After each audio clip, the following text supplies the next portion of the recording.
so now that we got this main shaft assembled, you want to stick it into the main case. So what you're going to do is you're going to feed it down on an angle through this hole in the back here. Go ahead and slip it down like that.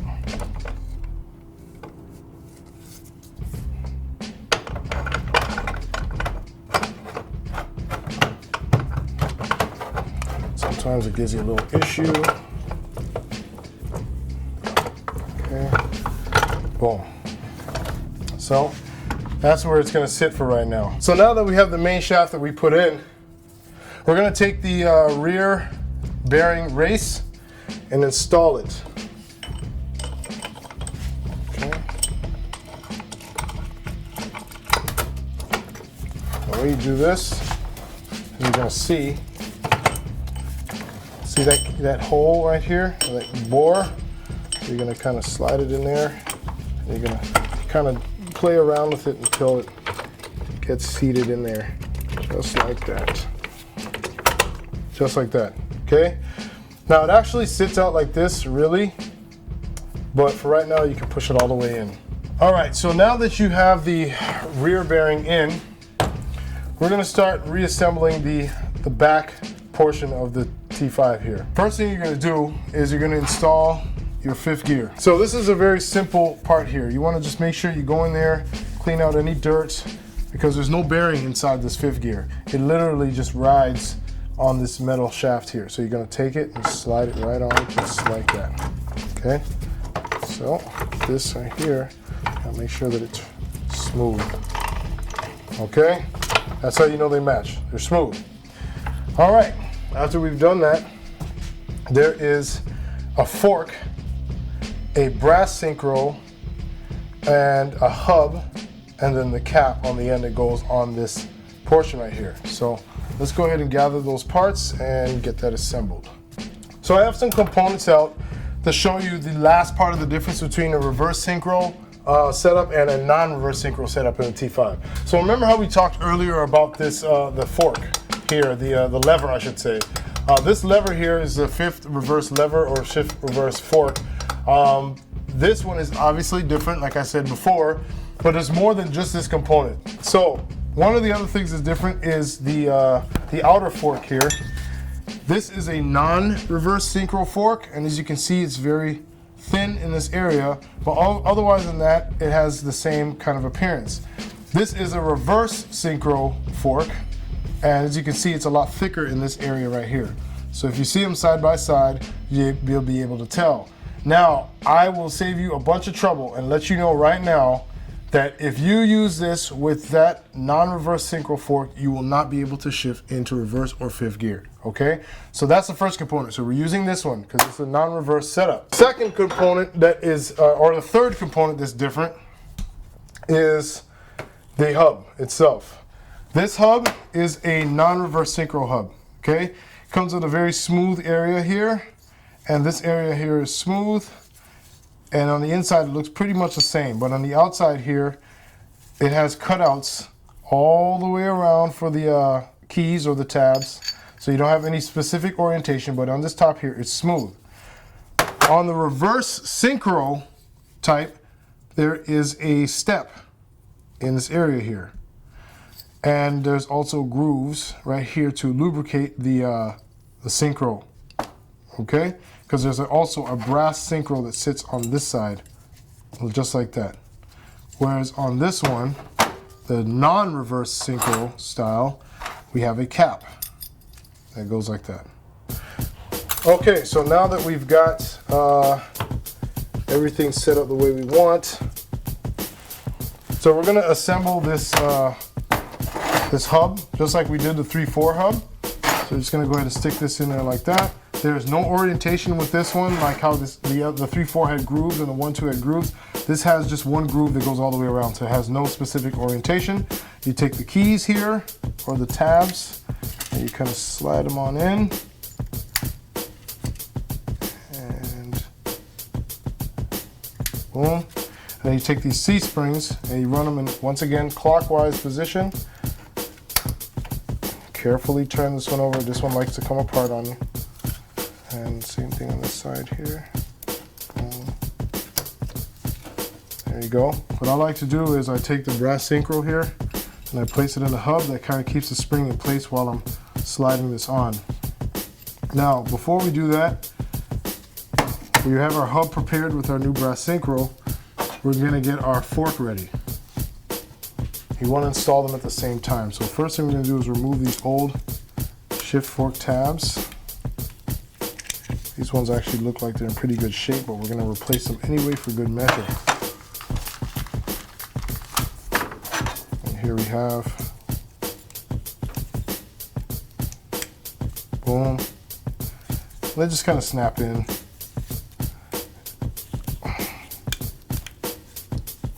There you go. Now, we have a roll pin, okay, that goes through this hole here and drives to the rod right here. Now, this can be a little tricky.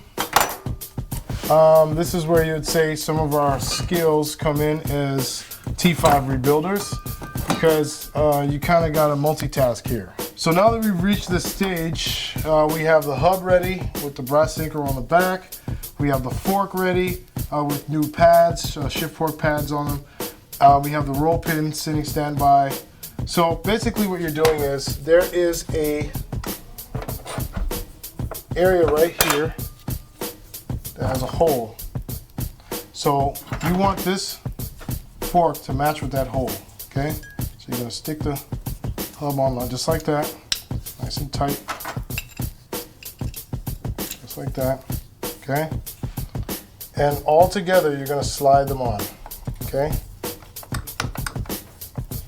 Now sometimes it needs a little bit of coaxing, but for the most part it'll go on okay.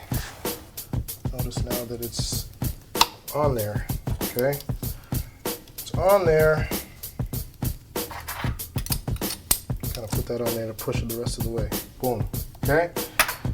Now that this is on there, I'm gonna put the cap over there so that those tabs will come back out. Then we're gonna use the snap ring. So the snap ring pliers and the snap ring, it comes new in the kit. Put on some safety glasses and install the snap ring.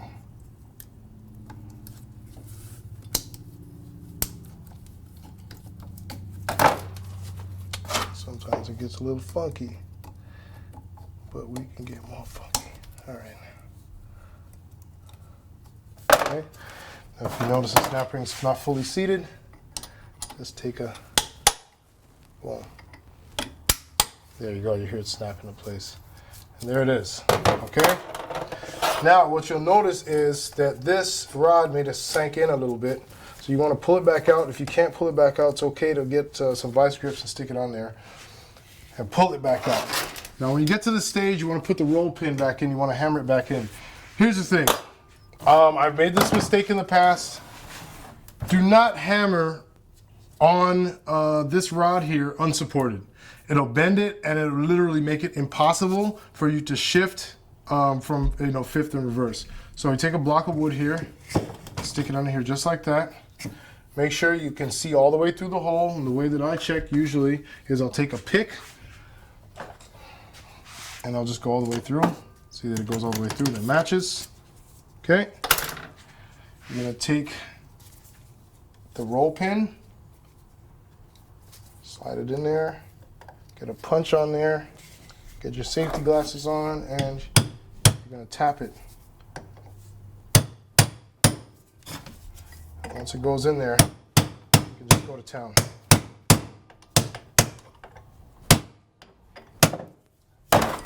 And there it is. Okay? So now your fork is installed, it's in place, everything's coming together. You'll notice sometimes this race likes to try to bounce back, that's fine. Now there's one more thing that you need to add right there. It's a scoop. This thing, as surprising as as small as it may look, is really essential. So as it's turning, it literally scoops up fluid and shoots it down the hole. If this is not installed, it will burn up the large fifth gear because it will not shoot fluid down that hole to lubricate the shaft. So you're gonna get that in there. Sometimes it's an interference fit. And if it is, don't hammer away, just lightly tap it until it goes in. Bottoms out. Okay? So there you have it. That's the rear part of the transmission. It's all together. All right, so for the next stage of the build, we're gonna work on the front part of the T5.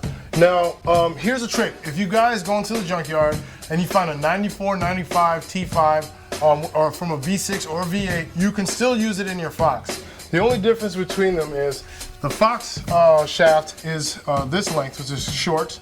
I don't know the exact length, but I know it's shorter. And then this is one from a 94, 95. Now, side by side, you can see that one is taller than the other, okay? This is because the 94, 95, the car is longer and it has a deeper bell housing, so they adapted it by changing the input shaft, okay? So if you had a 94, 95 T5 you pulled from the yard, you literally would yank this one out and install this one. But that's not the only thing. You also want to change the bearing retainer because the bearing retainer is also taller. Put it side by side in the 94, 95. The benefit of changing this too is that the 94, 95s only came with, even the Cobras, came with this half aluminum, half steel shaft. Now here's the problem. This is aluminum. Now, it's aluminum soft. It's equivalent to, you know, machining gum, you know? And the bearing, this is a bearing retainer. So this is supposed to be retained in the bearing retainer just like that. And imagine all the force from your 350 horsepower motor wringing this out. And eventually they get wrung out and they start rattling and burning bearings, okay? So there's an aftermarket option, there's an all steel option, okay? Which is totally awesome. They cast this, finish it up on the lathe. Total awesome option as far as getting some real solid steel to hold your bearing in place, okay? So, now that you understand that, first thing we're gonna do is install this seal. This seal is to stop fluid from shooting through this tube right here and coming out all on your clutch. So, there's two sides to this. There's the side with the groove, and then there's the side that's flat. So you're gonna install the side that's flat down into the bearing retainer. And don't go too crazy, it's just, you know, a couple little taps will get it. Okay. Boom. So that's all you got to do to prepare the bearing retainer. You want to put that to the side. Now we have to prepare the input shaft. So the input shaft, when you buy one brand new, I get mine from Anaheim Gear. Big shout out to my man Pat and them. So it comes with no bearing on it. So you get a new bearing, slide it on there. Now this bearing has to be pressed on. Can't be hammered on, can't be, it has to be pressed on. So let's go ahead over to the press and get it down. So you want to make sure it's not on there crooked like this or like that. You just kind of want to rest it on there as even as you possibly can. All you're going to do is kind of slide this 2-inch pipe over top right into the inner part of the bearing. Don't press on the outer part, you'll bend it and ruin the bearing.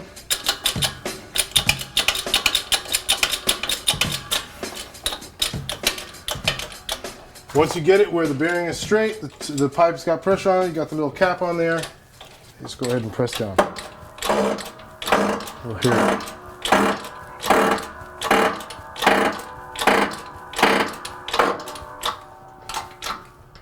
That's it, okay? And there you have it. Your input shaft is now prepped, okay? There's still a little bit more stuff we got to do to it, but right now we just wanted to get the bearing pressed on. So, like I said, we halfway went through the input shaft as far as putting it together. There is 15 needle bearings that ride on the inside of this inner surface here, and they ride on this part, this tip of the shaft right here, which is why I was saying to you guys earlier that you have to make sure that this is very smooth, okay? So, what we're gonna do is you're gonna take a little bit of bearing grease here. You can also use Vaseline or transmission assembly lube. Okay, you just take a little bit of this, you spread it around. Now this kind of acts like a glue so that we don't lose the bearings as we're trying to install them and lose them off in the trans. Okay, so once we got the bearing grease in there, you don't want to put too much. because eventually the transmission fluid will melt it and it'll just kind of come flowing out of there anyway. Just kind of stick the needle bearings in there one by one, side by side. I got one space for one more, and it literally has to slide in. You can't like press it in from the, you gotta slide it in place because it kind of locks. Okay, so there you have it. Now on the newer transmissions, they come with this ring. It's kind of like a retainer ring to stop the bearings from coming out and hitting this little surface on the shaft. I thought it was a great idea. Some of the earlier T5s did not come with this. So you just put a little dab of grease on it and just kind of stick it in there, just like that. Okay, now the input shaft is prepared for install. We're gonna go on ahead and pull out the last synchro, the 4th gear synchro. It's been soaking now for at least an hour. And I like to kind of stick it inside and into the grooves. Now this synchro also has the same grooves. You have to match them up with the tabs or the keys in the hub. Some people, like myself, I'll put it on a tilt like that just so it doesn't do that. But you know, just for you guys in the video so you can see in there. Okay. Now, with the input shaft, there is a cutout here. This cutout has to face the counter shaft. And what I mean is, in order for it to get past this part right here, where you see the counter shaft poking out, that groove has to pass by there. Okay? So, let's give it a shot. Sometimes I get it the first time, sometimes I do not. Let's try. All right, so there you go. That's what it's gonna look like, okay? Got your input shaft in there, everything's all together. Now it's not gonna spin because it's all rocky, it's all over the place. So here we have the race, okay? Now later on in this install, you're gonna see me do a shim. These are shims. These actually go in here to measure the back and forth motion of the main shaft, of which you don't want any back and forth motion. You want it nice and tight. So the idea at this point is to put it in bare so that we can get a proper measurement and then put in the right shim. So we're going to put in race. Okay. When you're installing this part, you're going to put this little cutout here, the small one, towards the top. All right. So like I said, this little groove here is going to face the top. There's two grooves. There's one that's wider and there's one that's a little smaller. So the one that's smaller, you're going to face the top. Just like that. You're going to see a little bump here. That's facing the top. You're going to get it in there and boom. All right. Now at this point, like I said, no Loctite, no silicone, no shims. You're going to install bolts. Just like you would if you're doing wheels. So like there, there, there, and there. Okay.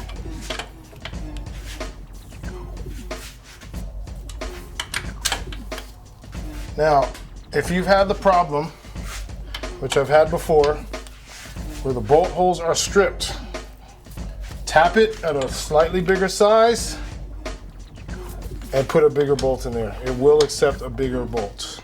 Your input shaft is in, your bearing retainer's in, the main shaft's in there, everything's in there, nothing's jiggling around. We're good to go. So now we're gonna work on the shift forks and the top of the trans. All right, so now we're gonna deal with the cap of the T5. So what I like to do, you know, obviously I like to clean it. This one is powder coated once again. And then you're gonna flip it this way and expose the bottom. Now this is a little dirty in here, but you don't wanna sandblast the inside of a transmission. The sand gets embedded into the aluminum and it causes a lot of problems. I like to make sure that the components are clean and free of burrs. I have a deburr wheel, which I use to kind of lightly polish some of the parts just to make sure that they're not damaged. So this is very important that this area is smooth on these little keys here. And it's very important that this outside area of this U is clean and smooth, and same thing with the inside, that there's no burrs. You also want to make sure that this little shift, like I guess tab or finger, is not damaged at all either. You want to make sure it's nice and smooth on the outside. All right, so the way that this goes is, the reason why you want it smooth is because it slides back and forth in here, okay? You don't want it to have any issues. And then the reason why you want the outside smooth with this is because they ride on the inside like that. Okay, so the first thing you want to do here you're gonna see two sides to this, okay? There's gonna be a side with a groove cut out right here, and there's gonna be a side that's flat. You wanna stick the side with the groove that's cut out away from this little peak right here. So you're gonna set it up just like this, like that, okay? Next, you're going to take this finger with the hole facing the back. The back is where this little tab comes out, right? Or this little piece right here sticks out. You're gonna stick the finger in the middle, just like that, okay? Next, you're gonna take the forks, and we're gonna change the shift fork tabs before we install them. We go into our kit once again. We dump out the tabs here. I got a little custom screwdriver here. Take these old tabs off. Even if they're okay, I'll just remove them. These ones look really good, actually. I think somebody was in this transmission at some point. Then you just want to stick on the new ones.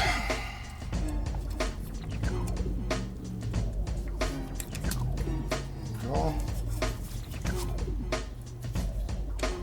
So your shift fork tabs are now installed. Now, just to show you an example of things here, you take a look at the top of the trans here. You have your 3/4 hub and you have your 1/2 hub. These forks are different sizes, okay? So keep that in mind when you're installing it. These forks are two different sizes. The big one is 1/2 and it slides over just like this, and the smaller one is 3/4 and it slides over just like that. Then the rod here passes through both of them, but through this cap, okay? So you get kind of the idea of what those forks do and where they're supposed to be. Once you get this, once you have your parts together now, you're gonna take these tabs, and both of them are gonna face where this line here, this line is facing the front of the trans, okay? You're also gonna take this key, stick it through this hole, and slide it upwards so that the back of the key sits in that little pocket. And you do the same thing here. Slide it through this flat area, and it has this little cutout right here, and boom, it slides right in there. You're gonna take these two forks, and you wanna make sure that they sit and grooved with this piece right here, just like that, okay? Just like that. So, you're going to stick one, just like this, in place. And we're gonna stick the other one in place, okay? You're gonna stick the 3/4 shift fork key behind the 1/2 key on that U, okay? So it looks all wild and crazy, right? Okay. So here's a shaft. You wanna make sure that the shaft has no burrs on it. You wanna make sure that it's nice and smooth. This one has a couple small scratches or whatnot, so we're gonna just head over to the deburr wheel and just kind of deburr, just make sure it's nice and buttery. So I took it over to the deburr wheel and made sure that it was nice and smooth. This is a huge issue with your trans or your T5 not shifting smooth, especially if you had a blown up gear or something and there's metal flying all around. This gets really rough and grooved. So I have a deburr wheel, but if not, you can also put it in your vise and use some Scotch-Brite and really polish it up and really get it nice and smooth. So what you're gonna do is, I like to take the punch, but you can use your hand, and I like to stick the punch to the end of the shaft, just like this. And you're gonna take just a little dab of grease and put it on the tip here. Why do I do that? It's because it's the first part to go through everything. So you kind of don't want to have too much resistance while you're doing that, okay? So when you're doing this now, you're gonna take it and go to the back. You're gonna work it. And you're gonna try to hold this 1/2 shift. Then you're gonna stick it through this the finger, and then you're gonna stick it through the 3/4. It should go in nice and smooth, okay? Now once you get all the way to the end, there's a hole there. Make sure you go in that hole, okay? These should be always locked together like this, okay? All right, they don't come out of alignment, all right? They just stay locked together. If you find one is like over here and the other one's over there like that, then you installed it incorrectly. You gotta pull it apart again and do it again. The last part is you're gonna take a roll pin and you're gonna stick it through that little hole right there. Now this roll pin is different than the other ones in the T5. This is a short roll pin, as you can see. okay? So once again, we're gonna take the punch.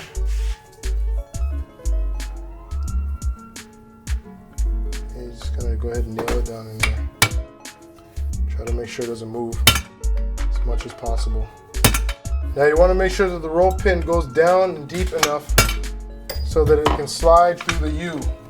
The way you check that is going like that, okay? That's how you know. So see, they should stay together, okay? Unless it's in neutral. If it's in neutral, you can move it around, but it's not in neutral right now, so there you have it, okay? Now your forks are assembled. The last thing you want to do is right here on the end, there's a rubber O-ring that goes right there to stop the fluid from leaking out. So you got a new ring here. Just kind of slide it right around that little groove. And boom, there it is. Okay. So for this particular installation, we are done with this fork setup. And then we go back to this main case. So we're going to seal this up. Some of this Permatex Right stuff, it's a 1-minute gasket. This stuff is great. Like once you contact the parts together, it's pretty much dry. It's like really good to go. Now, if you're dealing with like a different type of performance issue, then you're gonna use some of this Anaerobic Flange sealant, okay? This is also from Permatex. And what's great about this is it only dries in areas where there's no air. So once the part makes contact and there's no air, it'll dry there, but the stuff on the outside stays wet. And what I like about this is if you need to do a quick change of the racetrack or something like that, it just literally peels right off. I like to take a little brake clean, put it on a rag, and wipe the edge for any grease. Because if there's grease on it, then it won't stick.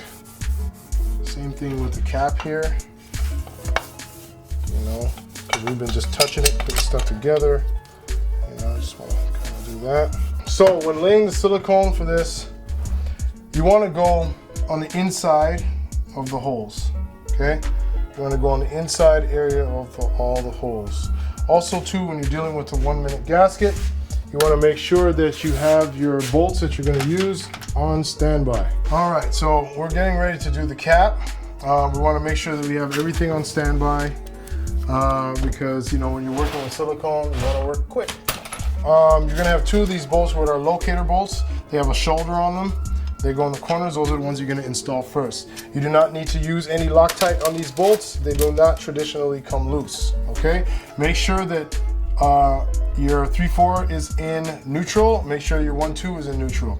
The way that you make sure that your forks are in neutral in the top is that you got to make sure that this finger is right in the middle, and that these 2 forks, you can go like this and go back and forth, okay?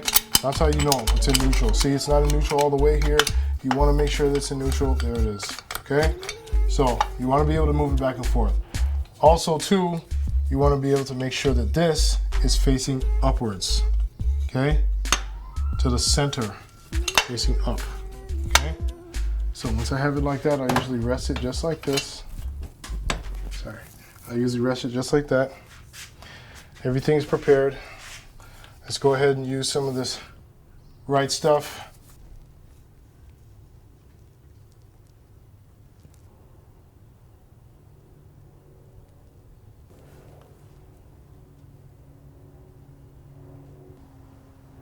After using this stuff, you could literally go and put fluid in it by the time you get home. It's dope.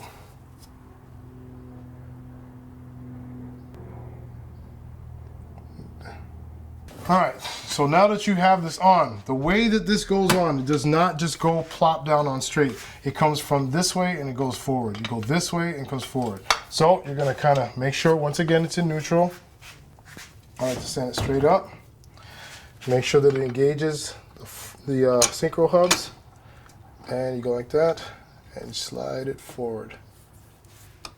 Okay, and there it is. First things first, you're going to install your shouldered locator bolts, and then we'll torque them. They only torque to 6 to 11 foot-pounds. I mean, it's really not a whole lot. Okay, now here's a trick I like to tell people so that these bolts don't back out.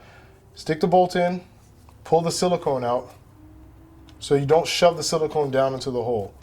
When you do that, it actually has like a hydraulic effect and slowly pushes the bolt back out again. So the only ones that go all the way through are the shoulder bolts, and sometimes these ones on the sides do, but I don't count on it.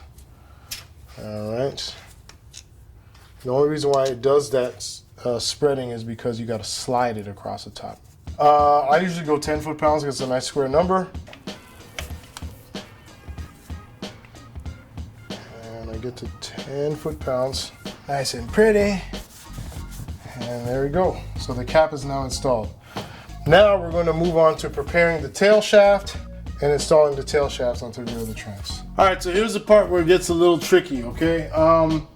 First of all, if you have a tail shaft with a bushing that's bad, you got to replace it. This bushing is actually in really good shape, but it's really hard to change these properly. I've made a tool to be able to change these properly, but if you have one with a bad bushing, it's best to take it to a professional, okay? Now, once you've figured out that your bushing is good, you're going to want to prepare your tail shaft, and there's another way to do that as well. You're going to replace the seal, this is here, and you're also going to put the breather back in. This is a little breather here used to relieve the gases from the transmission fluid when it gets hot, okay? So, first things first, once again, we're going to use our old buddy grease here, and what's going to take, there's a spring on the inside of the seal. Now, when you get to hammering on it, it tends to want to pop out. So we're going to use this little grease here to kind of stick in this groove to try to keep this in place. Okay, this is good practice. I've gone through many of seals. Had guys who are like on their way to pick up their trans at like 9 o'clock, 10 o'clock at night, mess the seal up and have to tell them they can't come get their trans. They got to come back tomorrow. So yeah, we're not doing that. Okay. So what you want to do is you kind of just want to place it in here, get it as flat as you can, just like that if you can. The trick here is you don't want to wail on it because then it'll make the spring come loose. So you just want to give it little taps.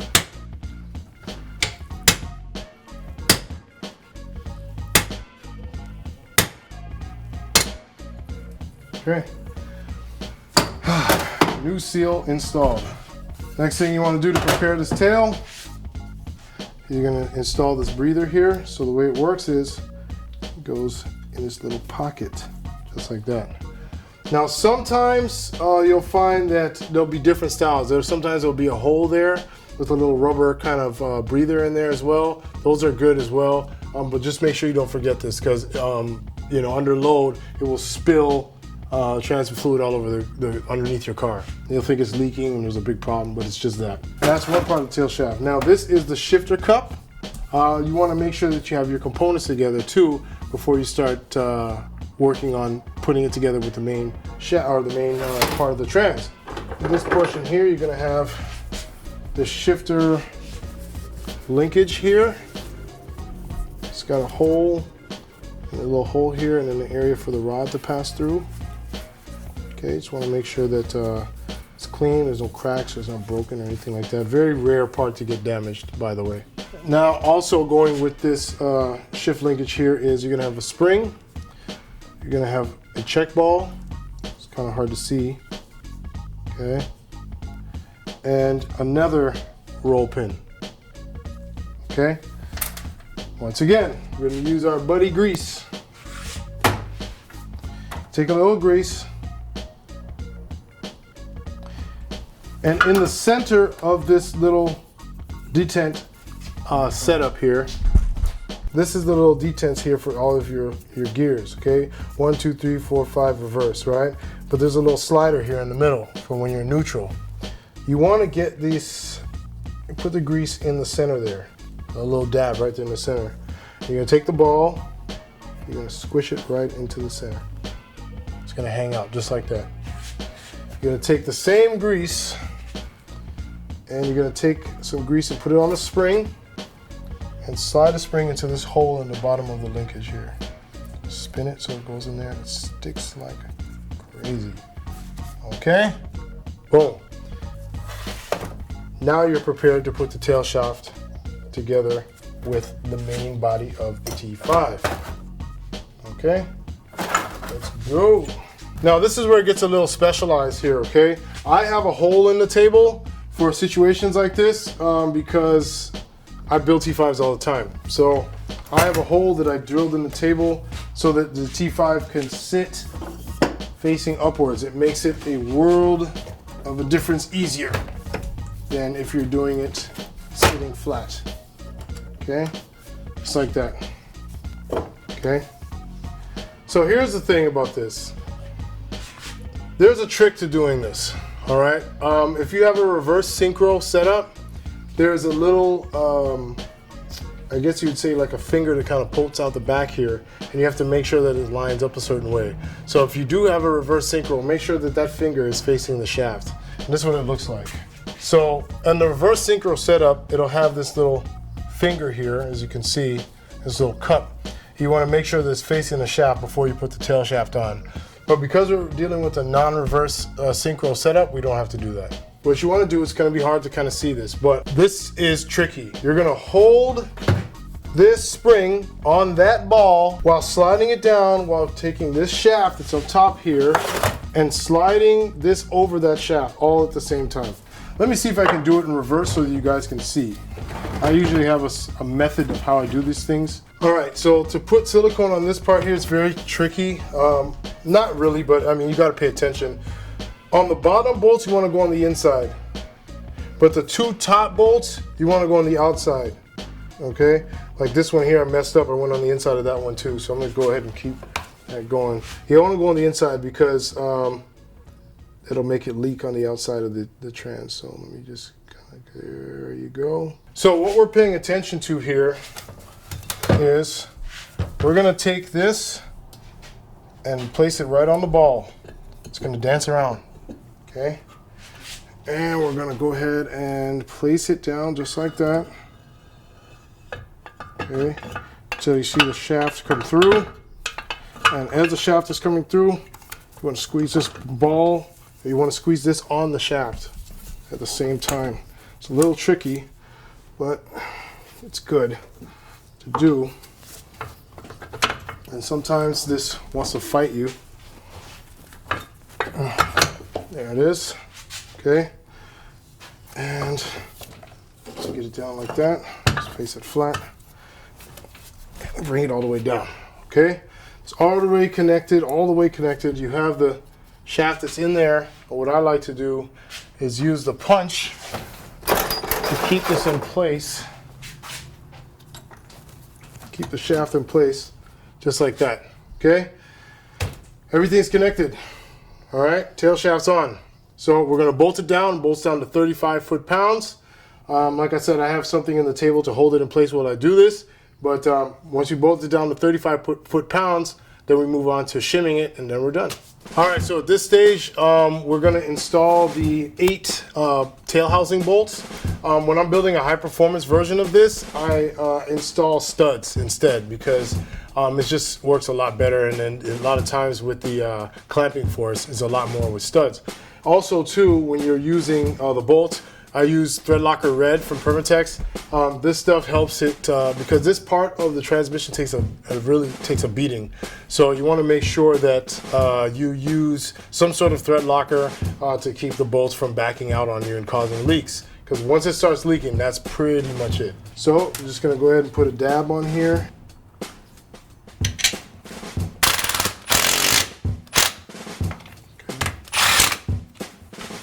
So after you've kind of cinched them down a little bit, and we're going to take it down to 35 foot-pounds. Just making sure it still turns and there's no locking. Sometimes it'll lock and it'll be a problem because it went on crooked or something. Got to really be careful in this stage here. So 35 foot-pounds. So what I like to do is top, bottom, top, and cross, cross, cross, cross, and then the final one.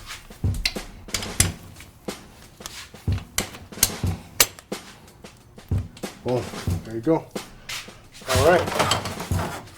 All right, so now that we've got the bolts in, I'm gonna lift it up, take these retaining bolts out of the way here, and spin it around, and now install the roll pin. You're gonna install the roll pin just like this.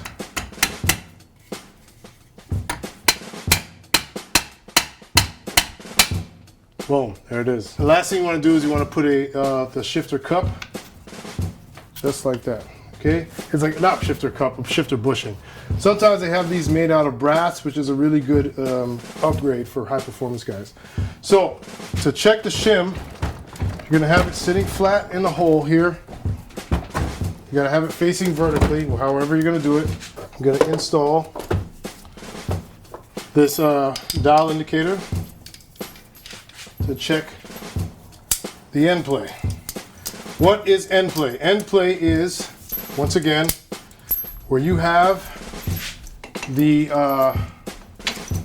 main shaft moving back and forth inside the case. Because these are mass produced, they can't be precise.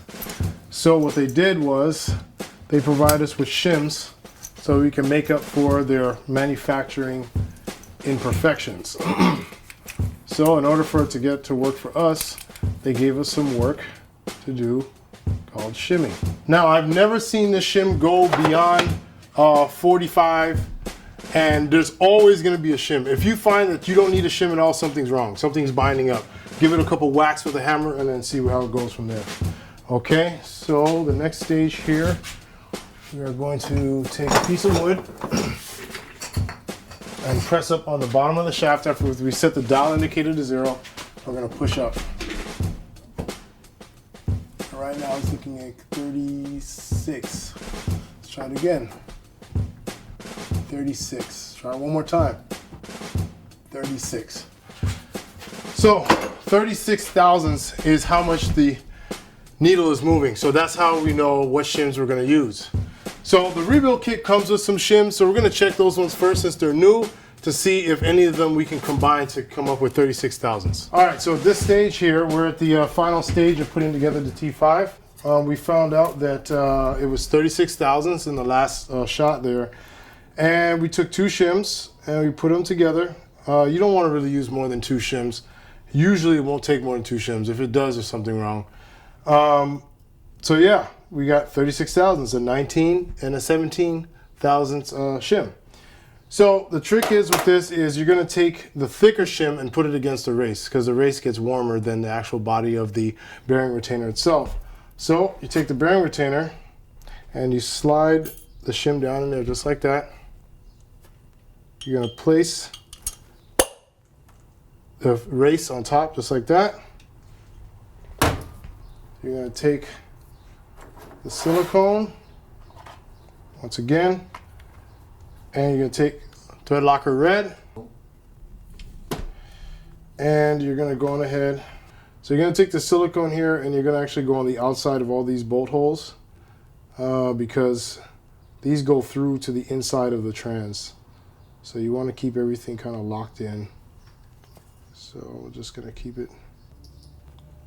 All right. Just like that. Okay. Once again, little tab goes towards the top. Slide it back on. Got it in place. Use thread locker red. Put a little dot on each one of them. Just kind of put them in. Now that we have that in there, we're going to torque it down to 20 foot-pounds. 20 foot-pounds. And 20 foot-pounds. 20 foot-pounds. Boom. Once you finish that, you're going to give the front a whack, give the back a whack to seat everything. Make sure it's turning and spinning. And there you have it. So the last thing we're going to do here is install the reverse sensor, reverse light sensor. So this is when you put it in reverse. So we're going to put a little Teflon tape on there. Kind of lightly thread it in my hand at first. Use the impact with a 7/8 socket. So yeah, man, this is it. We've assembled the hard part of the T5. Everything is done. New synchros, new bearings, new seals. Media blasted case. This is something that I do every single time. Unless you're talking about high performance stuff, I get into micro polishing and all this other kind of cryo heat treating, WPC bearings, like stuff like that. All right, so there you have it, man. The T5 transmission build video. So yeah, man, I have different stages of these T5s that I build. Like I said, there's things that you can do to add a lot of power to these T5s. So I just was doing this video as a basic rebuild video for these guys out there who might not have the money to go and pay somebody, you know, $1,200 to go rebuild their T5. They can order a kit from eBay for $200 or $300, and with a few simple tools, they can replicate what I just did here today. So yeah, man, just keep on out there, keep Junkyard dogging, keep doing your thing. Like I said, I added a couple nuggets in there about 94, 95 transmissions that you can change the input shaft the same way that I just showed you how to do them in the rebuild. You can swap them out and make them work for 87 to 93 Mustangs. So dude, man, I'm just happy to do this for you guys. The next video I'm gonna be doing a T56, just, you know, because they have a lot of problems as well. And there's a lot of people who don't want to build that behemoth, but you know, I'll tackle it for you guys just so that you can see how it's done. All right, so yeah, until next time, man, thanks for watching. Please subscribe when you get an opportunity. That was a long shoot, man. All right, Junkyard dogging. Woo!